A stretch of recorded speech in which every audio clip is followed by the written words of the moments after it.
ಆರೋಗ್ಯ, ಧಾರ್ಮಿಕ, ಮಾಧ್ಯಮ ಕ್ಷೇತ್ರ ಸೇರಿದಂತೆ ಎಲ್ಲಾ ಕ್ಷೇತ್ರಗಳಲ್ಲಿಯೂ ಮಾನವೀಯ ಮೌಲ್ಯಗಳು ಕುಸಿತಗೊಂಡಿದ್ದು, ಭ್ರಷ್ಟರು ಅಪ್ರಾಮಾಣಿಕರು ಮೇಲಿದ್ದಾರೆ, ಸಜ್ಜನರು ಪ್ರಾಮಾಣಿಕರು ಕೆಳಗಿದ್ದಾರೆ. ಮುಂದಿನ 15 ವರ್ಷಗಳಲ್ಲಿ ಈ ವ್ಯವಸ್ಥೆ ಬದಲಾಗಿ ಪ್ರಾಮಾಣಿಕರು ಸಜ್ಜನರು ಮೇಲೆ ಬರುವಂತಾಗಬೇಕು ಎಂದು ಮಾನವೀಯ ಮೌಲ್ಯ ಜಾಗೃತಿಗಾಗಿ ರಾಜ್ಯದಾದ್ಯಂತ ಪಾದಯಾತ್ರೆ ನಡೆಸುತ್ತಿರುವ ಬೆಂಗಳೂರಿನ ವಿವೇಕಾನಂದ ಎಚ್ಕೆ ಅವರು ಹೇಳಿದರು. ಅವರು ಪುತ್ತೂರಿಗೆ ಪಾದಯಾತ್ರೆಯ ಮೂಲಕ ಆಗಮಿಸಿದ್ದು, ಸಾಮಾಜಿಕ ಕಾರ್ಯಕರ್ತ ಕಾವು ಹೇಮನಾಥ್ ಶೆಟ್ಟಿ ಅವರ ಕಚೇರಿಯಲ್ಲಿ ಸಾರ್ವಜನಿಕರ ಗೌರವ ಸ್ವೀಕರಿಸಿ ಮಾಧ್ಯಮದೊಂದಿಗೆ ಮಾತನಾಡಿದರು. ಸಾಮಾಜಿಕ ಕಳಕಳಿಯ ಚಿಂತೆಯಲ್ಲಿ ಮಾನವೀಯ ಮೌಲ್ಯದ ಜಾಗೃತಿಗಾಗಿ ಬೀದರ್ ಜಿಲ್ಲೆಯ ಔರಾದ್ಕರ್ ತಾಲೂಕಿನ ವನಮರ್ನಿಂದ ಏಕಾಂಗಿಯಾಗಿ ತನ್ನ ಪಾದಯಾತ್ರೆಯನ್ನು ಆರಂಭಿಸಿ 18 ಜಿಲ್ಲೆಗಳ 180ಕ್ಕೂ ಅಧಿಕ ತಾಲೂಕುಗಳಿಗೆ ತೆರಳಿ ಸುಮಾರು 8,550 ಕಿಲೋಮೀಟರ್ ಪ್ರವಾಸ ನಡೆಸಿರುವ ವಿವೇಕಾನಂದ ಎಚ್ಕೆ ಅವರು 283ನೇ ದಿನವಾದ ಮಂಗಳವಾರ ಬೆಳ್ತಂಗಡಿಯ ಮೂಲಕ ಉಪ್ಪಿನಂಗಡಿಗೆ ಆಗಮಿಸಿ ಸಂಜೆಯ ವೇಳೆಗೆ ಪುತ್ತೂರು ನಗರಕ್ಕೆ ಆಗಮಿಸಿದರು.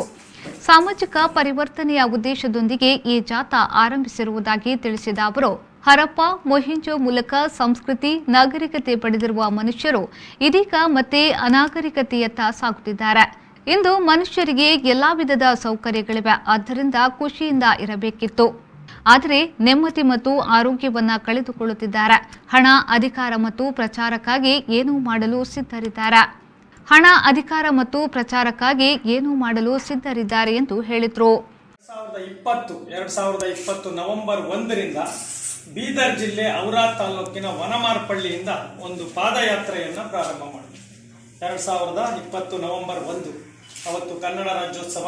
ಬೀದರ್ ಜಿಲ್ಲೆ ಔರಾದಿನ ವನಮಾರ್ಪಳ್ಳಿ ಅಂತ ತುತ್ತ ತುದಿ, ಕರ್ನಾಟಕದ ಮ್ಯಾಪಲ್ಲಿ ಅದು ತುತ್ತ ತುದಿ, ಮಹಾರಾಷ್ಟ್ರಕ್ಕೆ ಒಂದು ಹೆಜ್ಜೆ ಇಟ್ಟು ಅಲ್ಲಿಂದ ನಾನು ಪ್ರಾರಂಭ ಮಾಡಿದೆ. ನನ್ನ ಸಂಕಲ್ಪ ಇರೋದು, ರಾಜ್ಯದಲ್ಲಿ ಈ ಕ್ಷಣಕ್ಕೆ 240 ತಾಲೂಕುಗಳಿದ್ದಾವೆ. ಎಲ್ಲ ಹೊಸ ತಾಲೂಕುಗಳು ಎಲ್ಲ ಸೇರಿ, ಉದಾಹರಣೆಗೆ ಈಗ ಕಡಬ ಅದೆಲ್ಲ ಹೊಸ ತಾಲೂಕು, ಹೆಬ್ರಿ, ಕಮಲಾನಗರ ಆ ಥರದ್ದೆಲ್ಲ ಸೇರಿ ಒಟ್ಟು 240 ತಾಲೂಕುಗಳನ್ನ ಕಾಲ್ನಡಿಗೆಯಲ್ಲಿಯೇ, ಸಂಪೂರ್ಣ ಕಾಲ್ನಡಿಗೆಯಲ್ಲಿಯೇ ನಾನು ಸಂಪರ್ಕ ಮಾಡಿಕೊಂಡು ಹೋಗಬೇಕು.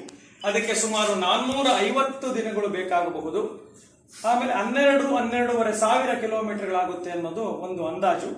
ಇವತ್ತು 283ನೆಯ ದಿನ. ನಾನು ಸುಮಾರು 8,550 ಕಿಲೋಮೀಟರ್ಗಳನ್ನು ಕ್ರಮಿಸಿ ದಕ್ಷಿಣ ಕನ್ನಡ ಜಿಲ್ಲೆಯ ಪ್ರತಿಷ್ಠಿತ ಪುತ್ತೂರು ತಾಲೂಕಿಗೆ ಬಂದಿದ್ದೇನೆ. ಸೊ ಇದು ಸಂಪೂರ್ಣ ಕಾಲ್ನಡಿಗೆ.